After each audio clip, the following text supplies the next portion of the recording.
Sally, do you know what year of what you were born in? I was Chinese New Year? I think I was the, you're challenging me now, I do know, I think it's the rat. Yeah. I think it was the rat. What about you? What about Meet the Snake, Per, do you know? I have no idea. Well, Per Wimmer, by thank the you way, for from Wimmer joining us Financial. here. We're going to start with probably a question that you do know the answer to, and what's going on with the Federal Reserve in the United States? Well, the Fed and Bernanke and also with Yellen is going to do exactly what they told us in December of last year. They're going to phase out this artificial stimulus that's been pumping money into the system all the time. That's been running at about $85 billion a month, so it's a huge amount of money. But they're taking it down sort of in chunks of 10 billion, and now we've knocked it down to 10 billion, further 10 billion down to 65 billion a month at the moment. And the plan is to phase it out when we reach December this year. So that's the plan. Still huge amounts of money though, isn't it? It's a massive amount of money, and I think we have gotten a little bit used to all this free money or cheap money pumping into the system. And this is sort of going to be a little bit equivalent of a drug addict coming through a process of a cold turkey. It's not going to be a straight sailing all the way through, but we do need to go through it. It has helped, it has had its place, but now with the US economy in particular is on the right track of recovery, they got to do it. And they've announced it, so that there's no big surprises in it, that is all happening. I mean, the FT's headline is the Fed shrugs off the turmoil and just carries on with its plan. I mean, the vote was unanimous to taper by another 10 billion in the months ahead. What do you make of the turmoil? I mean, we knew this was coming. I mean, when it was initially announced in May last year, there was a real, it did, you know, cause investors to be very worried, no surprise. But we've had a long time to get used to this now, haven't we? Absolutely, but like I said, it is like going through a cold turkey. It's never going to be a straight line. It will be jumping up and down as you go through it. And in particular, the market participant will look at the various announcements of the timing, because they might say one thing one month about we're going to change it a little bit up and down, but at some point it's going to be delayed or further fast forwarded, etc. And that timing will create opportunities in the market, and that's why it's going to be more volatile. So we all need to get to a place by end of this year where the tapering is all done. Sally, it's had lots of consequences though, hasn't it? The International New York Times looking at some of those consequences in Turkey. So my understanding, Per, is that perhaps interest rates will go up now in the United States, so investors are thinking that's looking like a much more attractive prospect. We'll grab our money from emerging markets and pop it into perhaps an old school place like the US. Yeah, I still think emerging market offers great opportunities, actually. So whilst there's a lot of volatility at the moment, and whilst in the short term we see places like Turkey hiking interest rates from 4.5% to 10% to defend the currency, and we see similar trend in South Africa. These are sort of more short-term issues. I run an asset management business, Wimmer family office, and within that we're actually very bullish on the emerging markets. We think that fundamentally the world still moves in two tiers. The emerging market, which has exceptional growth and a great prospect in terms of the future, whereas the developed world, particularly Europe, is still lacking a bit behind.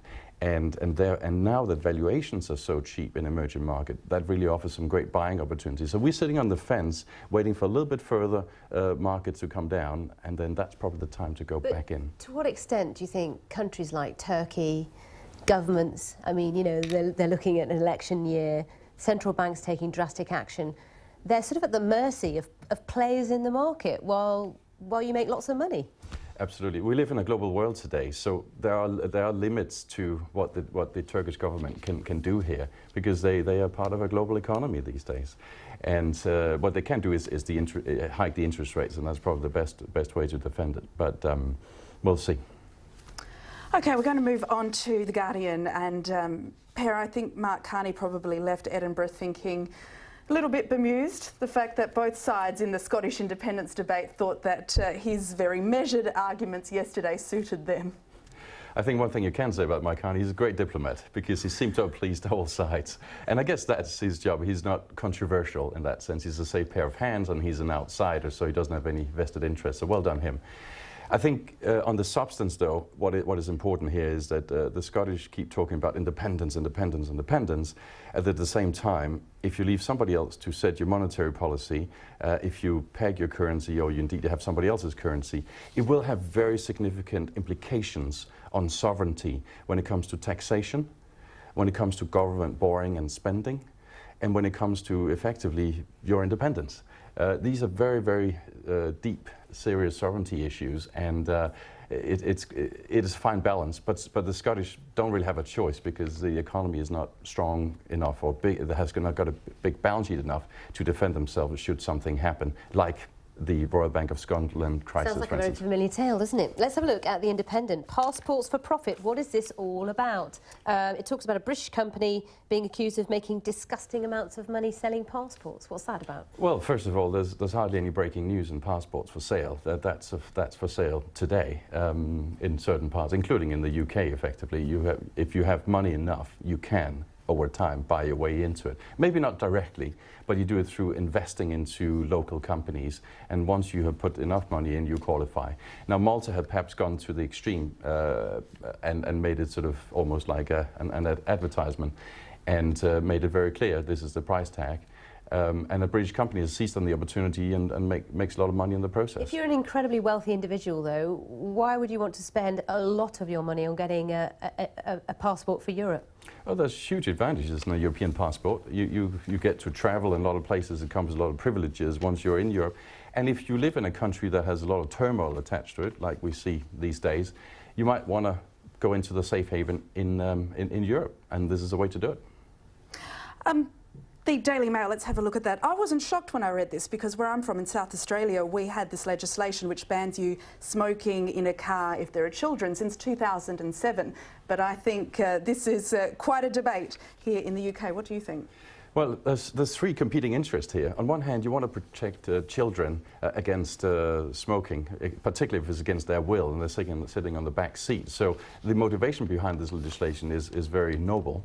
At the same time, it also raises questions about how much should the state interfere in what you do in your car? I mean, where's the limit to privacy and what you do? And then the third issue, I guess, is going to be enforcement. How are you going to enforce it? What if you're riding down the highway? Are the police It's a bit like using the mobile phone in the car, isn't it? The fines are there. Yeah, but at least the mobile phone you can easily see maybe. But if you're smoking, it might not be that obvious to detect. So a lot of issues around this, but the motivation behind is fairly honourable. Sally, I think we've just about run out of time to talk about Chinese New Year, which is a shame. But Per Wimmer, thank you very much for taking us through most of the papers. We just about got there. Sally and I will be back in a couple of minutes. Yeah, see you soon. Bye-bye.